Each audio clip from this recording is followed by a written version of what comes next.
some people talk about life as being either a race, a marathon, or a sprint, right? And it's like you'll say it's a marathon, not a sprint. I think that's partially true. It's only half the story. Life is actually a lot more like a bicycle race. What that means is that there are certain stretches where you need to be in first gear, just pedaling furiously and really gunning for it. And then when the opportunities present themselves, you need to get into a higher gear and strategically incorporate and use leverage. And that leverage can be in the form of technology. And sometimes you just need to like cruise and like let yourself recharge a bit. So it's really just an optimization problem for that entire bike race. This week's Millennial Master is Josh Payne, founder and CEO of Coframe.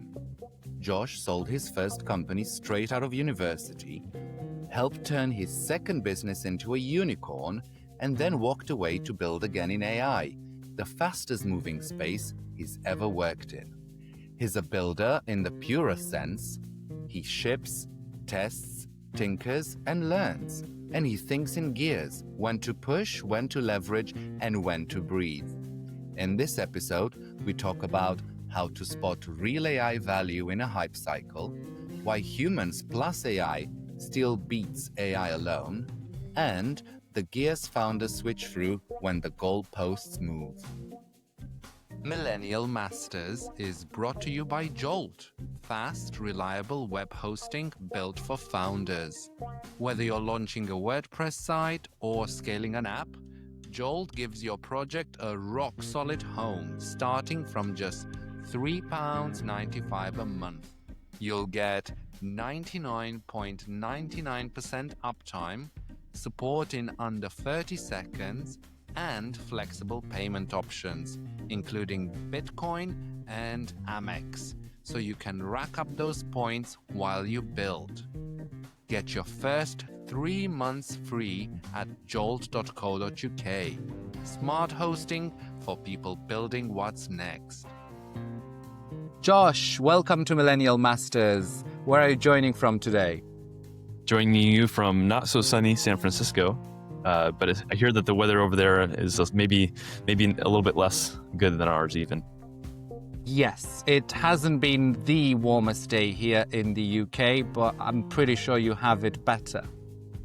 But let's just go straight in, Josh, because I'm wondering, what was the moment where you realized you weren't meant for the safe path of getting a job and going up on the ladder like a lot of people, and you wanted to build something?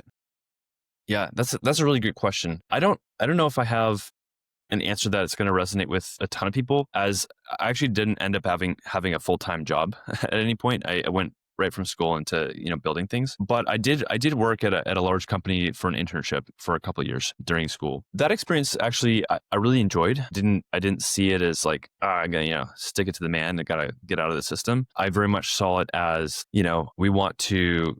I'd like to build something really great within this context, and it was quite fun. They gave me a long leash. It was more on the research side, but I think people can really enjoy their careers whether or not they're working for themselves or working for someone else. It just is a matter of like, what are you doing, and do you find a lot of passion in it? For me, I've greatly enjoyed the aspects of entrepreneurship that are related to, I guess, just ambiguity and like solving really hard problems that wouldn't be in front of you if you were handed a specific problem. So even like take a step back and thinking of like, what is actually the most important problem to solve? It's not something you get a whole lot in a typical 9-to-5, of course. So, but for the people that level of comfort might actually be desirable. And so it comes down to your personality. So discomfort didn't bother you? No, it actually makes me more interested in the problem and excites me more. So when you look back at your early days, what were you actually trying to build yourself? Because, just this mantra that you grow and then you realize that you are solving a problem and you are finding people to give a solution is not something that comes naturally or you're really taught at a young age. So what were you trying to build back then in the early days? Well, It's interesting. I wouldn't necessarily use the word build as much as create. I got my start, I would say got my professional start in music, actually, weirdly enough. I'd had a couple of jobs throughout high school and in middle school that supported me in my pursuits. But the first time I kind of like went out there and tried to, I guess, like build something, quote unquote, was putting together a band, a jazz group. We'd go and play different places and make some recordings and so on. And that was my first exposure to like the concept of building something, if you want to call it that, because it was blue sky. It was like the whole world is your oyster. You can decide where you're going to play, where you're going to ask to do gigs, what are you going to record, and how you're going to distribute that, and so on. And so that was my first taste of it, and I really really enjoyed that. And then getting into college, I went to a place where there was a lot of people that were entrepreneurial, and they were doing, really heavy duty tech, type of activities. And I certainly wasn't someone who had that background initially, and felt, I would say, in equal part inspired and intimidated by the folks around me. And that was an impetus to get me into building things in more the proper sense of actually building stuff. But with that connection and that initial experience, I loved it. It was incredible. It's this feeling of creating something new and seeing that come to life. That was intoxicating. And so I ended up really enjoying that to a point to where I guess I made a career out of doing that. So you were inspired by other entrepreneurs and entrepreneurial people around you at college. You were in that environment, which obviously, depending which college you went to, is not something that most people get to experience. Yeah, that's right. Exactly. I consider myself very fortunate to have had that. It's something that I don't think I would have been able to have elsewhere. So take me then to your first proper business, if you would like to put it that way. What was the idea behind that, and how did you start building it? Yeah, my first proper business I started right out of school. So I guess like coming out of it. So when I graduated undergrad, COVID had just hit that year. And so it was 2020. People were not sure what was going on, not sure what to do. I was slated to go to grad school right after, which I attended briefly. But during that period of, wrapping up my final year in school and then going to grad school that summer, I put together kind of like a group of people, an accelerator of sorts, to bring together people that were building things that were helping to solve problems related to COVID and try to take some action and actually make a difference here. And one of the ideas that was kind of talked about and that got me really excited was in the telemedicine space, to kind of help solve those problems that were emerging.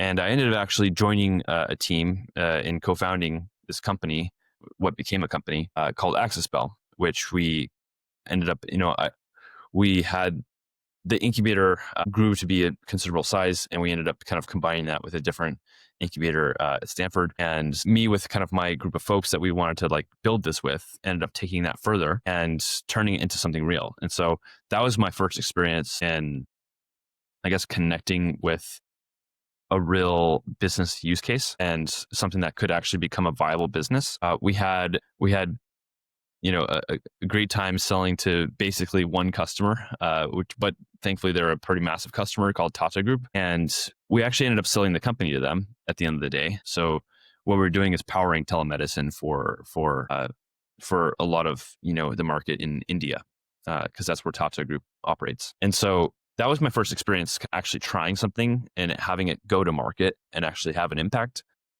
And I guess the thing that was most interesting to me here was that, like, wow, I'm seeing this getting used and actually contributing to well-being and making a difference here. So that was pretty powerful to me. And that helps like push me through the difficulties of starting new things thereafter. I guess like it's been a snowball effect from there. But yeah, got me really excited about building stuff. What a first experience, though, to get your only client to acquire your business. Take me to, how did you manage to get your first huge client like Tata Group to join what would be a fledgling startup in a way, and then to turn them into your acquirer? Yeah. That's a great question, and I'm really grateful that they took a bet on us, and actually continue to. They're one of our clients for Coframe as well currently. So the way that that happened was there's a woman there who I had gotten close with and befriended in business school. We did some projects together throughout this class that we took. I was at the business school at Stanford. They undergraduates take some of the classes. So I'd signed up for two of the classes. One of them was kind of like one where you'll actually build a business model and a startup. And one of the folks on my team was this woman who at the time was a general manager at Tata Group. She was kind of doing the MSX program, which is kind of like a mid-career executive, almost like an executive like degree for business related stuff. And we became friends and kind of just like stayed in touch after that experience, and would talk here and there. And fast forward, You I guess make great friends at uni, so yeah. that's right. It's what it's for. I think it's honestly the most valuable asset that it can provide. 100%. I mean, and so we just kept in touch, and we're catching up one time. She went back to India after that. And at one point I was catching up with her on the technology that we built for telemedicine, the video conferencing platform. And it was just kind of cool. And she was like, hey, we're actually in market right now for a teleconferencing solution for our telemedicine initiative. And we were heads down building. We had used it for a couple small use cases, and we had some basically kind of PLG customers on the platform. And so, we weren't actively selling it at the time to enterprise. But she said, hey, like, this is something that's interesting. I see it works on mobile web. That's one of the requirements that we have. And so it was actually us, WebEx by Cisco, and Zoom who were in the evaluation set. And we ended up winning it because we supported mobile web video conferencing where you didn't have to download an app. And a lot of Indians have their phones. They don't have desktops necessarily. And they also have low bandwidth. And so they can't download an app very easily. And so that's why we ended up winning from a features perspective. So, got in there, worked closely with their team, and they took a bet on us ultimately to power this stuff. And to my knowledge, most recently, I think a couple of months ago, I heard it's still being used for Tata's telemedicine internally for that. So it's really, really cool. Like, I don't know, 4 or 5 years later, and hopefully years to come. So selling your business and basically exiting, especially your first baby, so to speak, what did success actually feel like for you besides the financial part? Was that something that you thought, okay, I've done this once, I can do it again, even bigger? Why didn't you settle for, I made some good money, I can just enjoy my life for a little bit now? Yeah, I mean, it's a good question. And the exit wasn't like a transformative one by any stretch. It was like, I think it was nice to go through that journey, but it wasn't like something that's like, oh, I can retire now. Okay. Not Not in that San Fran, that's for sure. Exactly. So, but there have been other types of events that that have provided that, and it's like, I'd like to think I'd like to think I would never actually just like slow down. That's actually, I had a dinner recently with a couple other founders, and one of the questions that was posed was like, what's besides the fear of failure and all the obvious things, like what's an actual fear that you have? And I thought about it, and one of the fears that I had was that I, at some point, basically become complacent and almost like relax a bit. And I don't want to do that. I want to keep going. I want to keep pushing. It's so cool and exciting to build stuff. So that's something that I would hope that, like financial success wouldn't have an impact on. In fact, it should just accelerate things, should give you more resources or more chess pieces to execute on the chessboard, or whatever you want to call it. So that's really how I look at it. The experience overall, I would say, really invigorated me in terms of like, hey, you can just go out there and build something that's completely new and bring it from the ground up. That's just like an amazing feeling. Like, you are bringing something to life that didn't exist before, and it's just like, it's like very closely tied, I feel, to our sense of purpose to do that. So that's kind of my view on it. I think it really just enforces that. So you soon identified another opportunity with Autograph. How did you go about starting that one? It was a totally different area. We're not talking about health tech and video conferencing anymore. Yeah. So Autograph started in a similar way, funny enough, to the way that AxisBell started. I had met my co-founder for that. His name's Dylan, through this accelerator that I put together, and he did a different project. I did my company. He did his project, and we stayed in touch and we're friends. And then as we were starting to explore the sale of AxisBell, Dylan was also kind of thinking about some new ideas, and so we were kind of like jamming on some stuff. One of the ideas was actually, funny enough, completely unrelated, was a hedge fund, quantitative hedge fund, like some trading kind of operation. And the reason we were exploring this is because I had done some research. Myself and our mutual friend Nick Steele had done some research in natural language processing using large language models at the time for analyzing. Well, we thought that we could apply the analysis to earnings calls in real time and basically like make trades on that. So that was kind of the idea there. That then, we realized that market was pretty difficult to penetrate initially without some deep connections. Like we literally were like on a call with the folks that run the microwave wire, between the exchanges. It was like, okay, we're going to have to go really deep here, and it's going to be very technical, and spinning all that up is going to take quite some time. And we're probably, it's like, it's crowded. We realized that, maybe we should actually explore this in crypto, as that was really starting to have another upswing. And I'd also had some background in crypto. I was founding engineer for this crypto project that became pretty successful back in undergrad. And so I had that background. So we explored that. And then at some point, we're like, this is kind of just on the side for all of us. We were selling AxisBell, like you're doing this on the side. And it was like, you know what? Doing the next thing and making it the actual next primary thing, we got to be building. We can't be, it's like this investing is not us. It's not us. We're builders. And so that just kind of dawned on all of us, or both of us, I guess, because Dylan and I were the ones who kind of took it forward, and Nick decided to go and do investing at a really great hedge fund, I'll add. And so we decided we wanted to build something. And Dylan had gotten really excited about this company called Dapper Labs, which created this product called NBA Top Shot, which is like this way of trading digital cards essentially online. And that was a very, very early kind of iteration of what we ended up essentially building. And it was on the very much getting very hot. It was very much on the rise. And this was, I don't know, like, I guess it was early or late 2021, or maybe it was late 2020 and it was early 2021. Yeah, I think it was late 2020.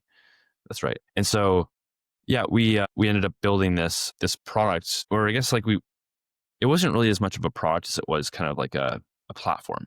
And the idea here was that there's a lot of really top tier talent that wants to get into this new market of like digital collectibles and that kind of stuff in crypto, and do things in a way that is like brand safe and, ethical, and going to treat their audience correctly, but still get into the technology.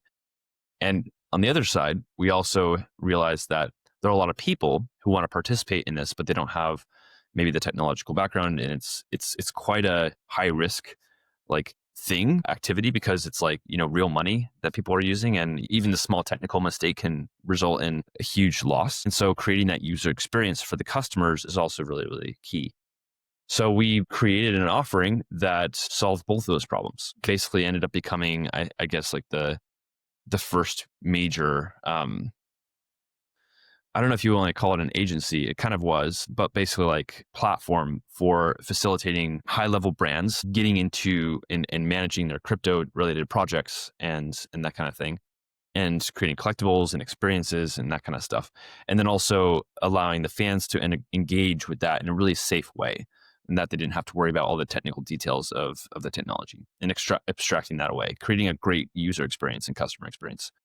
So that was basically what we offered, and we ended up growing very quickly because it had a lot of latent demand on both sides. So we just facilitated that and grew it quite quickly. Got a lot of really incredible partners on board, and accelerated the growth there. So what was the difference between the way you built your first business, which was a good amount of bootstrapping there before your first client versus the way you started your second business. You had venture capital friends. You were by that point high profile in what some would call the celebrity venture machine. What was fundamentally different in those two experiences? Because you weren't starting from scratch anymore. Yeah. I wouldn't call myself high profile, but I guess I did have those connections to the investors and stuff. It was just those were fundamentally very different businesses. So in some sense, that was actually completely new to me. Like I am not at all connected to or at the time I wasn't connected at all to like the entertainment scene, and the whole Los Angeles scene. No, I guess I am pretty connected to it, but like at the time it was very, very different. So the product form factor was a lot different. We actually didn't even end up taking real like Silicon Valley like in VC investment until I would really say until our Series B, to be honest. And the reason for that is because like this is it was squarely like an entertainment and media business, and so I luckily it wasn't my responsibility to get the investment and to make that happen. I wasn't operating as CEO. And in fact, the person who really helped do that was the chairman, one of the chairman, co-chairman. His name's Rich, and Rich has a ton of connections in like the LA kind of entertainment scene, and so was able to make that happen. So fortunately for that part of it, it wasn't on my plate. But certainly one of the things that experience taught me was that different types of companies and different, I guess, ecosystems have different strengths. Like one of the really strong strengths in LA companies is, I would say, like things related to partnerships and various BD, like, biz dev type stuff, marketing for sure. And just like, brand, super, super strong. That's what LA is really good at. Silicon Valley is really, really good at core product and technology. And like, I would say like growth and experimentation and testing and that kind of stuff. So it's kind of interesting to see that that side of it, right? Like I was coming from an environment, especially coming from Silicon Valley, where I didn't have almost any exposure to like the whole aspects of entertainment industry and business and various negotiations and deals and that kind of stuff. So that was incredibly valuable for me to learn and pick up as I went throughout that journey. And likewise, I'm able to kind of I was able to apply a lot of the learnings in having gone really deep into the technology side and the product side to Autograph when we were first building that up, which helped on that front. So yeah, both sides were very useful. So are you saying that Silicon Valley builds and Hollywood makes it sexy? That's a great way to say it. I love it. So looking back now, Josh, do you think NFTs were a necessary lesson or like a hype wave you rode because of the timing that was too good to ignore? Because I do remember that it was at that point, especially after the pandemic, what everybody was talking. Yeah, for sure. I mean, that definitely taught me a lot about the dynamics of waves and bubbles. And we see these waves still now, like in the AI, there's quite a bit of one. And we'll get to that. Yeah. Yeah. You're on sure. it. Yeah, absolutely. As relates to NFTs, like there's still believe that there is a lot of incredible use cases for the technology. And it's unfortunate that people let the greed get the best of them. And basically the space became very saturated with people who are just looking to make a buck.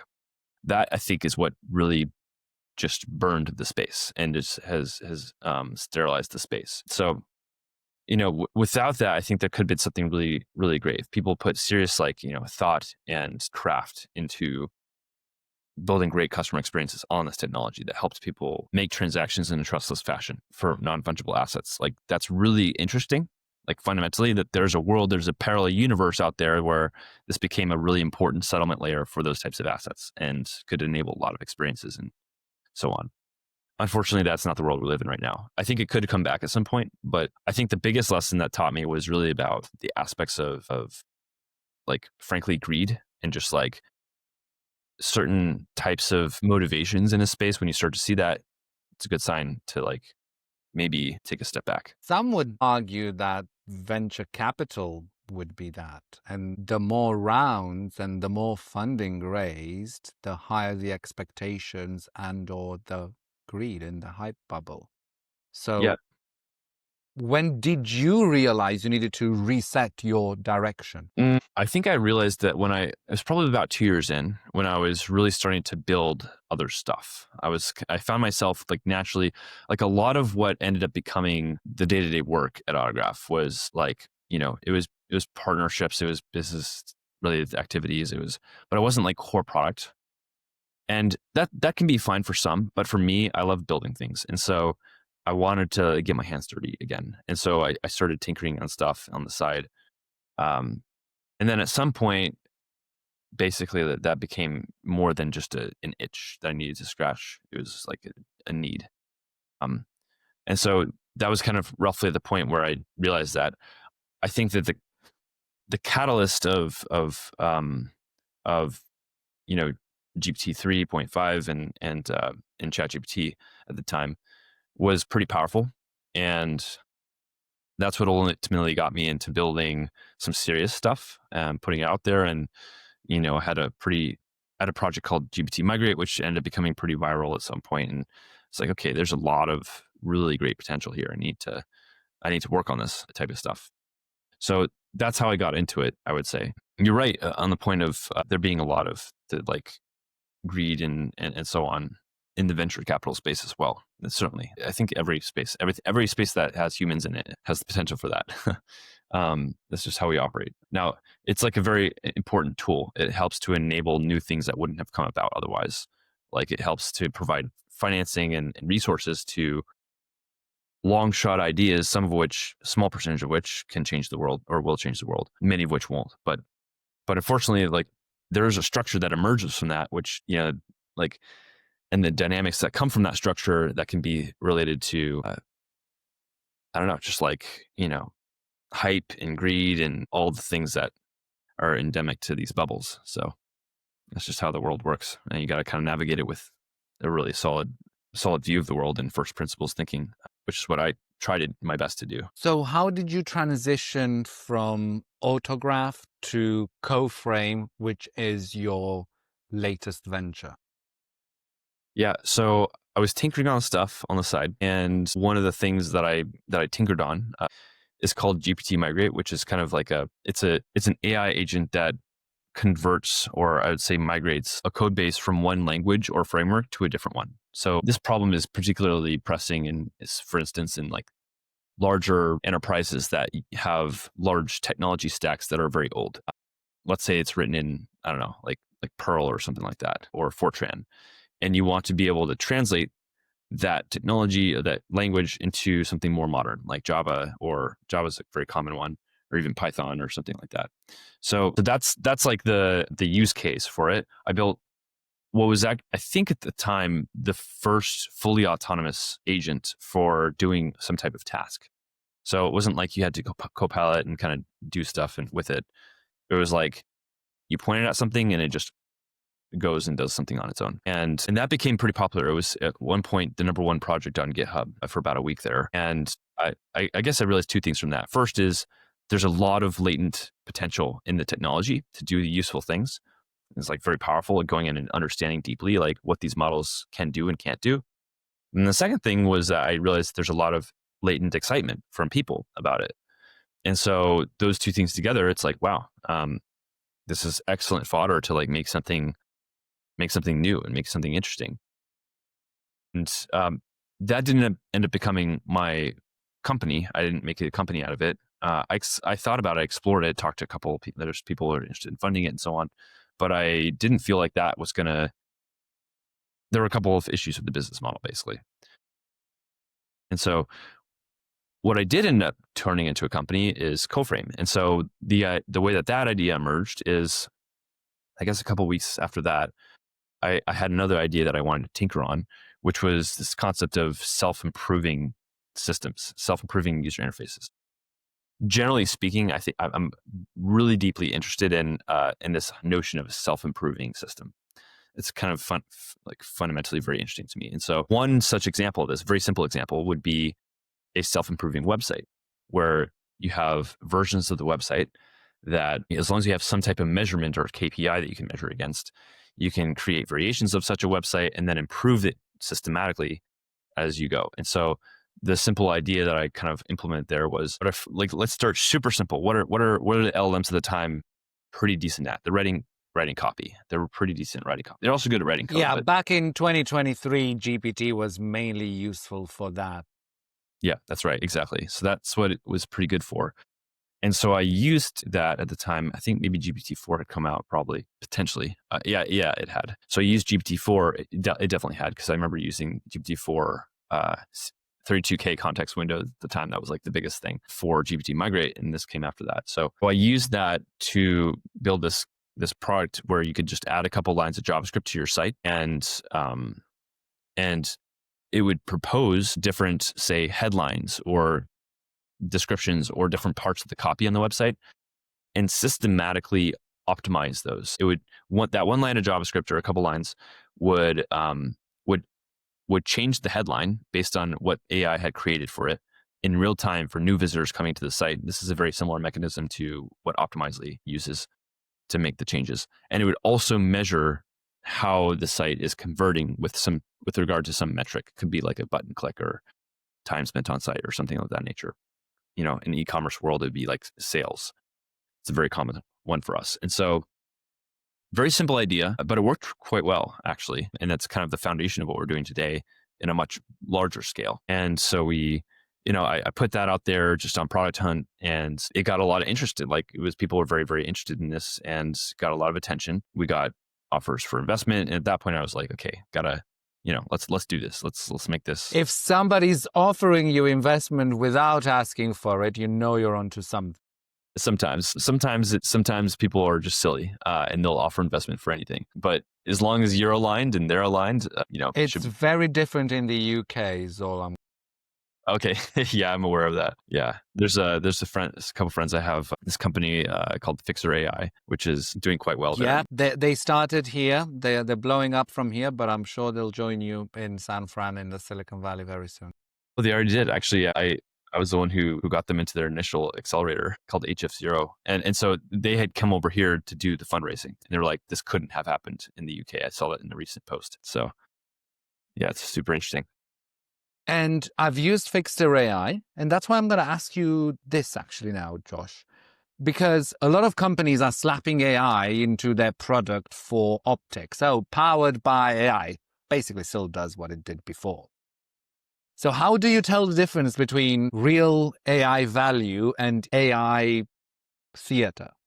Because let's take the example of a tool like Fixer, which I believe would be powered in the background by the same LLM that I would use, ChatGPT, but it's got a custom set of instructions and it just monitors my inbox and it responds to all of those. Isn't anybody who builds off the back of ChatGPT or one of these LLMs in danger of losing their business at the stroke of a new feature that the LLM would introduce right into their app or system?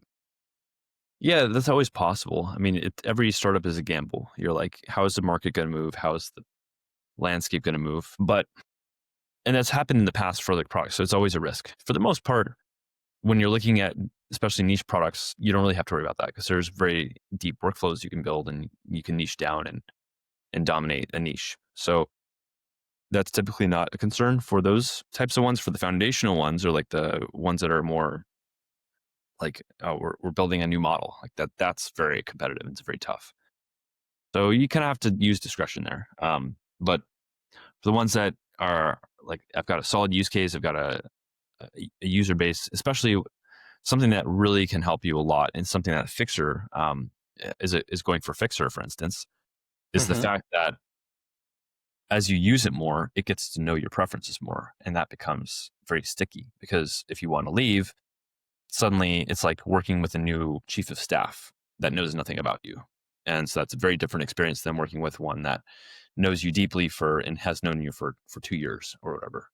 So locking clients early is crucial because you develop that knowledge database about you or the user of the product that will make it unmatched if they want to start from scratch. So, in a way, locking them in by being there early to the market and growing with it.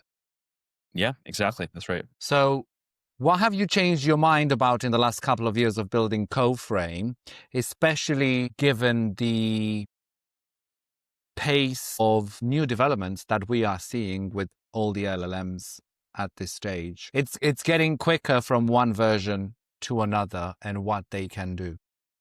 Yeah. Let's see. It's a good question. What have I changed my mind about?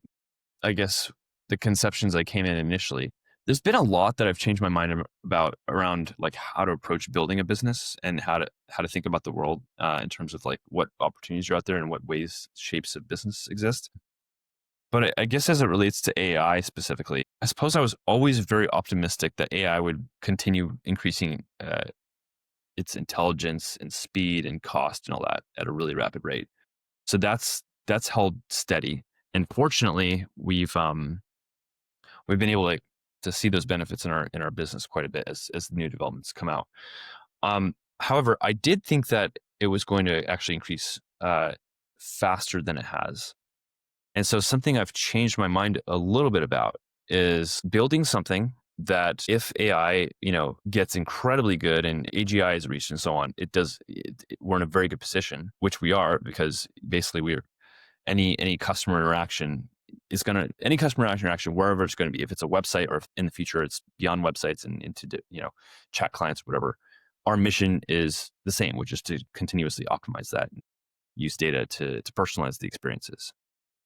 And so it doesn't matter how smart AI gets, as long as there are people who have some type of need or you have an objective as a business, you apply that super smart AI to that optimization function and it just does its thing. So being in that position. And it only makes your product better.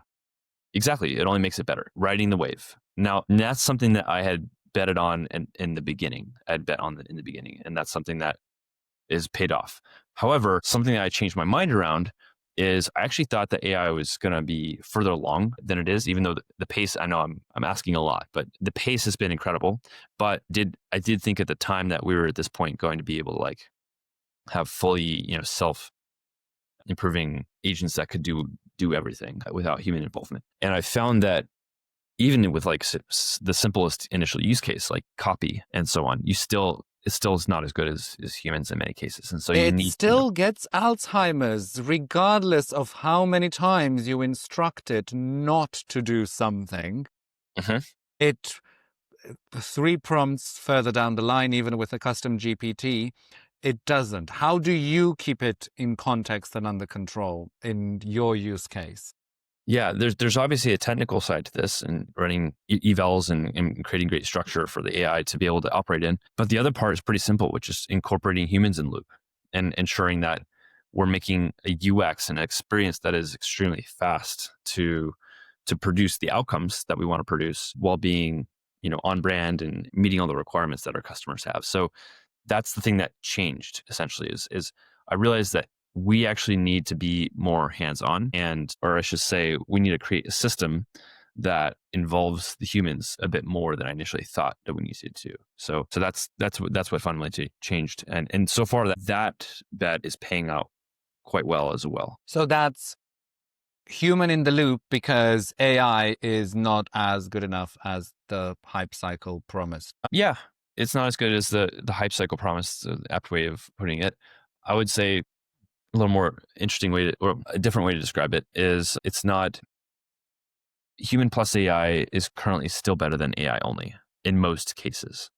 Some cases that's not true. Actually, AI is just strictly better, and human involvement hurts things. This is especially true in like hardcore machine learning problems. But like in many cases using LLMs, human plus AI is the right combination. Yeah, because the agentic AI, even the kind you see in the new browsers from the LLMs, whether we're talking about Atlas or Comet, you still have to have a tab open and look at the screen as the AI is trying to find its way around the cursor on the screen. It's not great at all.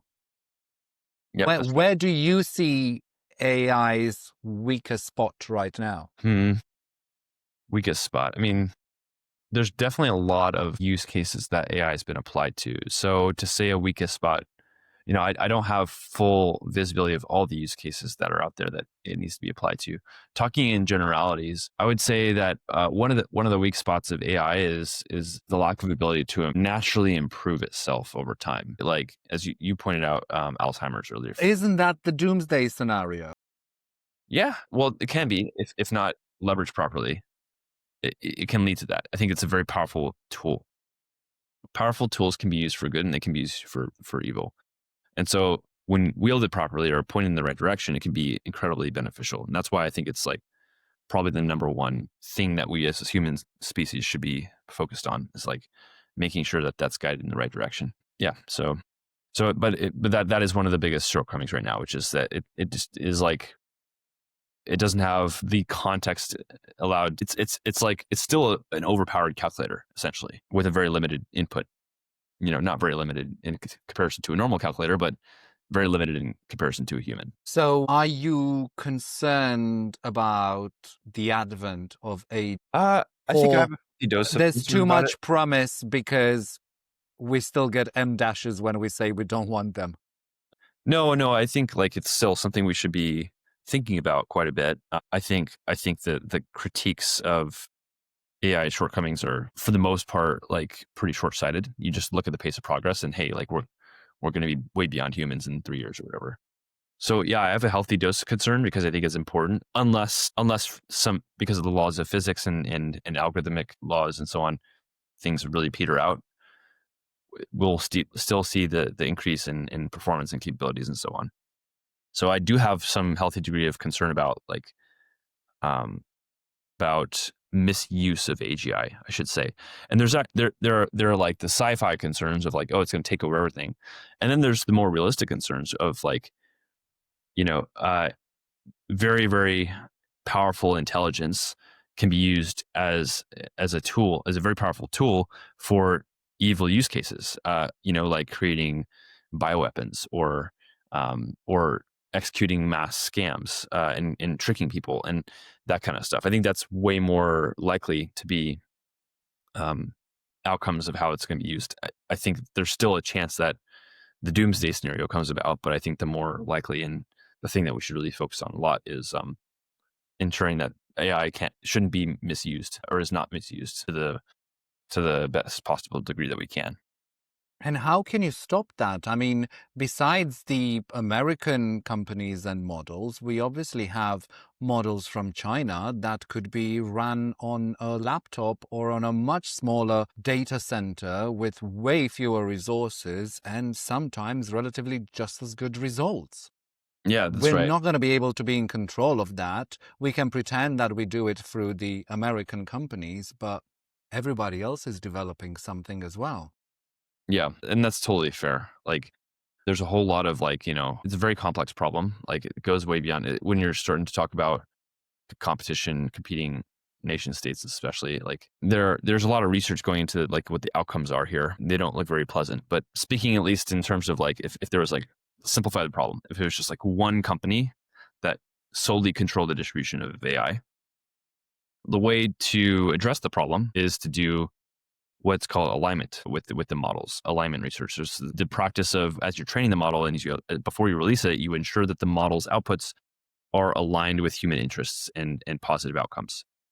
So there's actually this really interesting technical report that Anthropic released with their recent Claude 4.5 series, which showed that as the models get more intelligent, their alignment is also increasing. They're able to more effectively align the models with human interests. Now, the alignment criteria might still be have shortcomings and so on. And ultimately, it kind of is just a machine learning problem that you can optimize against. But it is promising to see that we can, I guess, like pretty effectively align these models despite them becoming incredibly intelligent. And when I say despite, one could have assumed that as they become more intelligent, they'll find clever ways to trick the alignment systems and so on.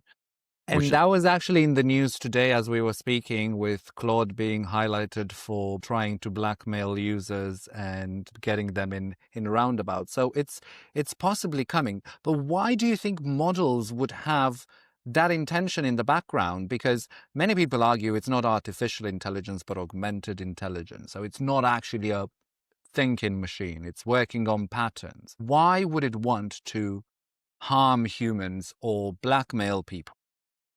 Well, it really is just about how I don't think it inherently wants to do that. I don't think want is really a true factor here. It could be, you could talk about want in the abstract sense, but I mean, there's a lot of, it's trained on ultimately the internet. And so that it's all the human data out there, those needs, wants, and desires of people are encoded in there. So that's why you could kind of extrapolate and see like quote unquote a want. Now, in all these cases, I think it's really just like, it's just doing what humans are asking it to. And so the humans are the ones who are guiding it and wanting the certain things. So they're finding ways to jailbreak effectively these models to do it. So yeah, that's my answer for at least for now in this current state of technology. As the technology becomes much, much better and we start to see like true emergence into true intelligence, as you're pointing out, then we could talk about wants more seriously. And at that point, there's a lot of theories around what these wants may be and why they might be so. One example. Would it not be too late by that point if we ask ourselves? It depends on how you define too late, but potentially. I don't know. So which model, which LLM looks the most promising to you? Not to take over the world and kill us all, but in terms of what do you use? Is what you're doing with Coframe powered by OpenAI's engine? Or are we talking about Claude, Anthropic? Are we talking Gemini? Gemini is the weakest in my experience in terms of the tasks that I've been trying to use it for. But I'm curious because you definitely evaluated all the models around. Yeah, I've gotten quite familiar with the models and their capabilities. I don't really like to play favorites publicly because I like all the providers. You can rank. That's our official stance at Coframe. We do have a partnership with OpenAI where we created a model that is specifically designed for brand aligned code generation, generating code or variations of the site that are aligned with your styles. And that's been quite great. Claude, I think, is incredibly strong at just generally writing code, the various Claude series. Gemini is great at long context. So when we have problems that require a million token context window, go right to Gemini. We do have a number of use cases with that. So it just, different models have their different strengths right now, is what I find. So you do switch between models. And is it true that Claude's the best for coding? So far, I mean, right now, as of November 5th, 2025, that's correct. Claude Sonnet is the strongest model out there for most of the coding benchmarks. And how do you augment your human coders with AI? Because that's also something when it comes to product development that everybody has to keep in mind now. You just can't code manually and hope to catch up and throw endless resources at a task. Yeah. I mean, everyone on the Coframe team, to my knowledge, uses AI quite a bit in their coding, all the engineers at least. And it's immensely increased our productivity. Ever since the very first line of code that I wrote for Coframe, like everything's been AI infused in a sense. We've had to get good at understanding where the limitations are and what the drawbacks are. But net, it's been incredibly productive and value additive for us to use that to our advantage. And a lot of people are concerned about some of the technical debt and legacy code that working with AI would generate. And you have a few years under your belt now in terms of using AI augmented code. What's your experience? Do you find your team and engineers having to go back over old code to rewrite it because the first iterations with previous models were weaker? What's your experience? Yeah, I mean, when I say limitations, I mean just that. That's a big one. Tech debt and not understanding the code that was written and spending more time reading and understanding it than writing it. So those are limitations. You just have to get good at wielding the tools. Ultimately, it's like having a steak knife. You're not going to use the blunt side of a steak knife to cut a steak. You can use the sharp side. You just got to use it properly. Good analogy there, Josh. Now, I had a question for you but you already answered it to me in one way or another. So I'm going to spell it out because I wanted to ask, obviously, health tech with AxisBell, NFT with Autograph, and now AI with Coframe are totally different industries. And I wanted to know what was the common thread between them. But I think you answered that to me. You told me you are a builder and a tinkerer, and it was always building on whatever's new and whatever's next. Correct me if I'm wrong. Yeah, that's definitely a factor here. When there is a new emergence of technology and new possibilities, you tend to have like the most ideas make themselves the most apparent to you. As you get really deep into an industry, you start to see it's a fractal and there's lots of like sub niches and things to go into. That takes a lot of experience, a lot of time. And the only industry where I've gotten that deep is in the AI industry so far. I'm spending 10 years or so in it, like doing research first and then creating a company in it, and now creating another company, Coframe in it. And so I just haven't had that experience to go super deep. Like I wouldn't have taken the approach of what we're doing with Coframe with conversion optimization and marketing optimization from deep understanding in marketing because I just didn't have that. I've had to kind of learn it on the job essentially, and I've brought people in that are incredible at it. That's the other way to get inspiration for ideas to build. So that hasn't been my story so far, except for in, I guess, AI. So, but the other common thread here is I generally have been I'm very interested and I guess like have always been very interested in the interaction between humans and the digital world, human-computer interaction. In fact, I taught one class while I was an undergrad at Stanford, and that class was cross-listed under AI and HCI, which is human-computer interactions. And so the combination of the two is actually even more interesting to me. AxisBell emerged because there was a better way for people to interact with technology to actually make use of it, and there's certain constraints that they had that we talked about. Autograph emerged because we needed to facilitate this better human interaction with this new technology, which was crypto at the time. And creating a great user experience for that was paramount. Coframe exists to generally create better human-computer interaction and customer experiences for every business out there and have that self-improve over time. So I'd say that's another like really common thread with the things that I build is connecting those dots and basically creating better experiences for people in the technology. Because sometimes new technologies cannot be easily accessible to humans. And that's why, in a way, ChatGPT changed the name of the game, because we've had AI before, just not in a box where you can just chat with it. That's right. That's a great analogy there. But speaking of building, Josh, you've mentioned sleeping in your car while building. And I know in the Bay Area and Silicon Valley, that's not as strange as other people around the world would find it. But my question is, do you think founders should suffer for their companies, or were you just surviving? I don't think of it as suffering per se. It certainly also wasn't for survival. I don't know. It's funny that I don't know exactly where you saw that story, but it's true. I guess I started doing that. I tried it once, basically, after we just did a Series B for my last company, Autograph. And there was like this just general sense that I had of like, it was easy to feel less grounded and just like, things are crazy right now. I got to like center again and like get back to the roots. And I had seen this, I can't remember if I'd seen something or like read something about another entrepreneur's journey, and part of that was like that person had like spent some time period sleeping in their car, and I was like, I want to try this. Even Elon says he has done it in his tiny house or wherever to be close to the action, or sleep on the factory floor. Sure, yeah. I mean, I do love the rawness of that and the simplicity of it, and it's beautiful. But yeah, I just like wanted to try it, and I loved the way that it just like came out, just emerging, like feeling like, oh man, I'm just gonna, like, nothing can kill me. Like I could just keep going, and I'm unstoppable, and it feels very raw and just like, so yeah, I just kept doing that for like 3 years, essentially. 3 years is not 3 months or three weeks, Josh. I think it's quite a prolonged period of time. So what's your reflection on that?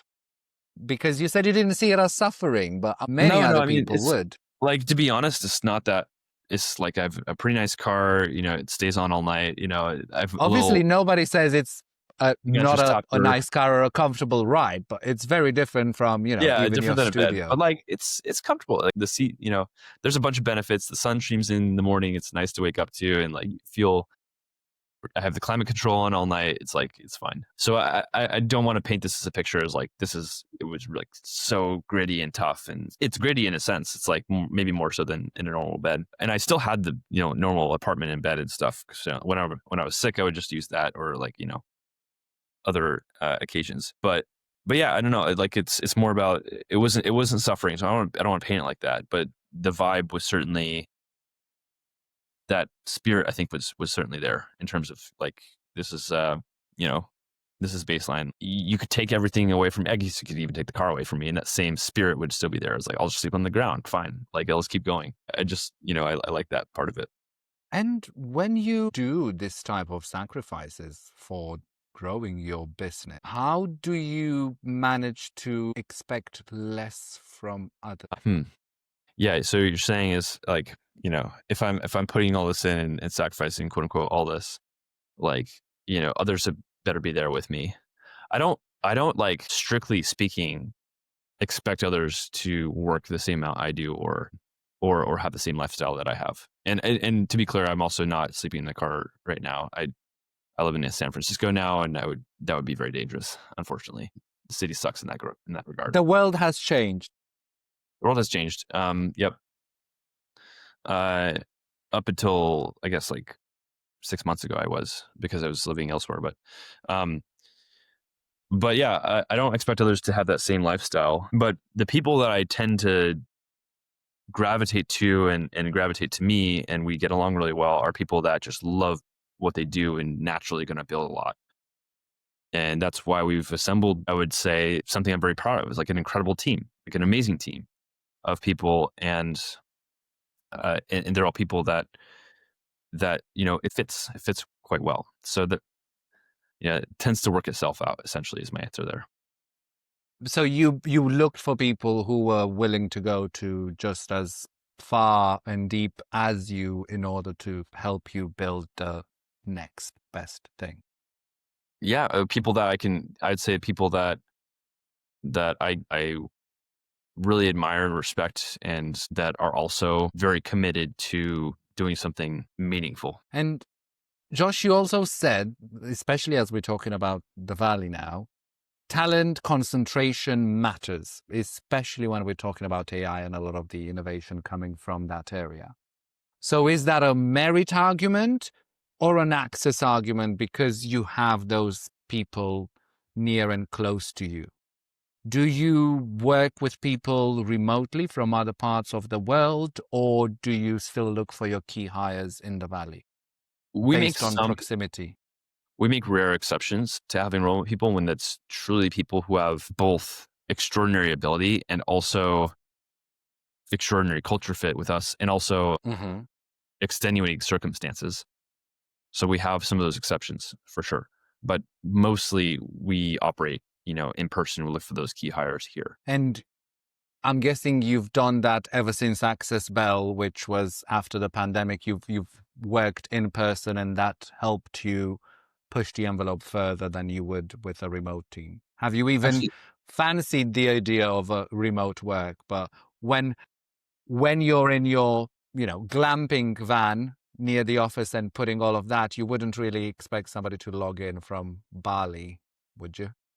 Yeah, not really. I mean, well, actually, for my second company, Autograph, we started in person, and then we were under an immense amount of pressure to grow very quickly, and so we started relaxing our requirements of being in person. So we hired a remote team, and then started being hybrid, and then ultimately that deteriorated the culture quite a bit, and the velocity and the pace and the energy, and that was actually that reinforced the idea of being in person for me. So that was a contributing factor to how we run things here. Now, Josh, as we're getting a bit more introspective, I'm curious to find out from you, is there a part of your identity as a CEO, founder, that you're currently rebuilding?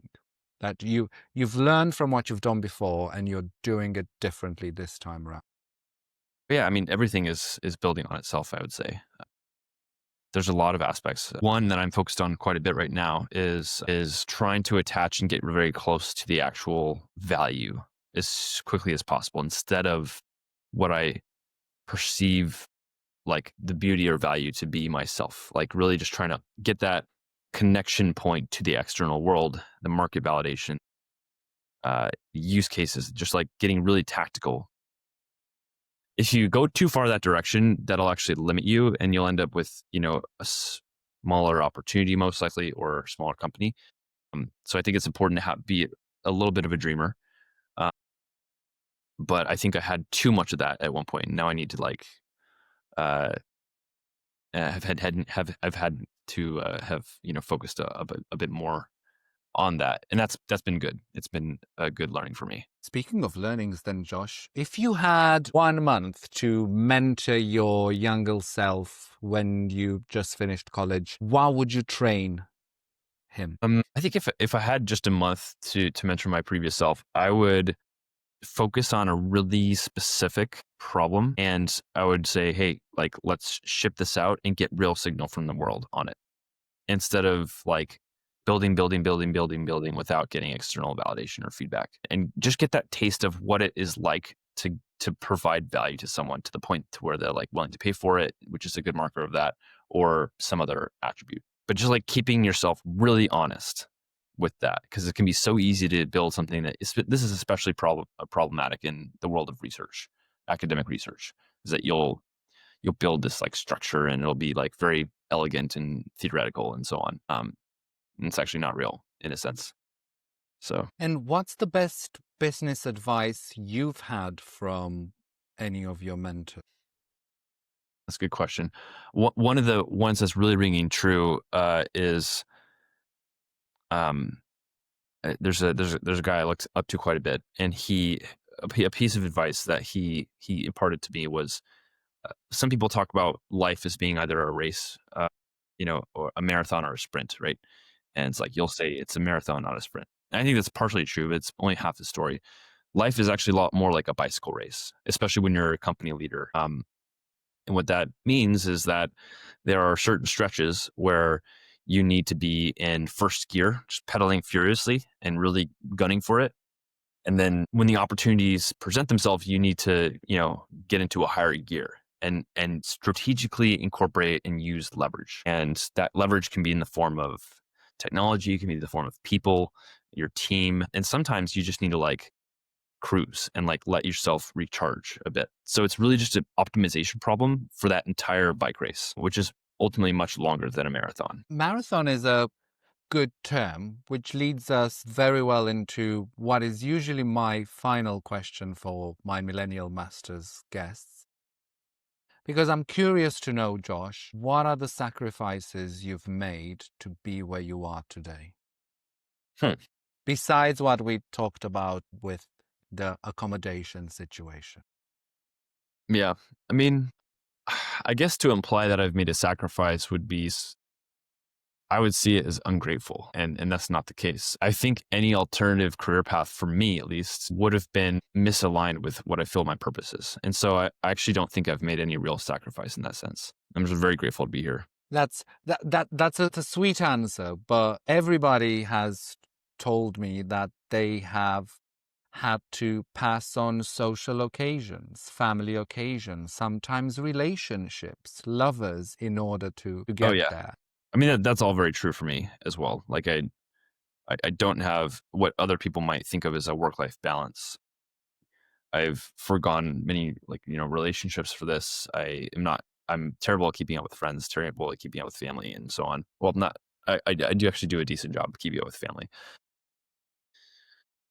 Uh, you know, foregoing job security at some doing making seven figures doing a quant trading job. Like if you're completely maximizing for money at the early stage, like sure, I don't really, not to say I don't care about all that, but like it's just less important to me than what I find to be the most important thing, which is building meaningful things.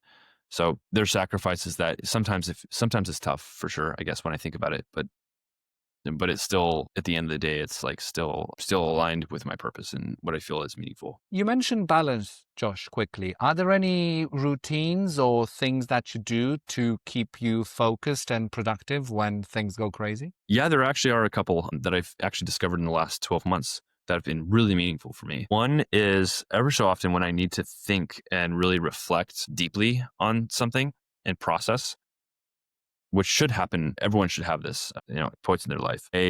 Go and do a flotation tank session. So a float tank is kind of it's a pod where you have very, very high salt concentration water. Is it a zero gravity one where yeah? Feels zero gravity, no light, no sound. You're just floating there. It feels like, same temperature as everything. The air, the water, your body is the same temperature. So it feels like you're kind of just floating there in space. In there for like an hour or 2 hours, just thinking really deeply and have, a subconscious state. Like you're able to almost like lucid dreaming. So very unblocked in terms of the thinking processes. That's one. Another one has been recently going on swims in the ocean. It's very cold, 60 degree water, but that like really amazingly like just helps your mood out a ton. Like it gives you amazing energy. That's instead of the traditional ice bath. Yeah, well, yeah, you still have to shower and stuff, but yeah, it's like a more intense version of a cold shower or a cold plunge, essentially. Another one is fasting. That really helps to focus your mind. I'm actually like 36 hours in a fast right now or so. Okay, so you're going over 24 hours or over the regular 16. Yeah. Usually, I mean, when I go for my long ones, it's 4 to 5 days. Usually, I don't know how long I'll go for this one, but yeah, that really helps to clear your mind. It might deplete your energy a bit. I definitely feel a little bit lower energy right now, but my mind is very clear. Fair enough. And how do you help yourself from binging after your fasts? I don't. That's the hard part with me. I just eat a lot. You're not supposed to, but I do it anyway. I'll have like 4 entrees at a restaurant. Okay, so you do give yourself some freedom as well after all of this. I think that's a good point to wrap up this conversation. You're not too strict on yourself. You will do all of that, but then you'll indulge and have a little bit of fun as well. Because we all need to feel alive from time to time. Yeah, that's right. Exactly. Amazing. Thank you so much, Josh, for coming on and sharing your story and your lessons on Millennial Masters. And I can't wait to see what you're going to build next. Thank you for having me, Daniel. Thanks for tuning in all the way to the end of this episode. If you enjoyed it, please share it with someone you think would get value from it. And don't forget to subscribe on YouTube, Spotify, or Apple Podcast so you never miss an episode. For the best way to stay in the loop, head to millennialmasters.net. That's where you'll get all the latest features and new episodes straight to your inbox every week. Catch you next week.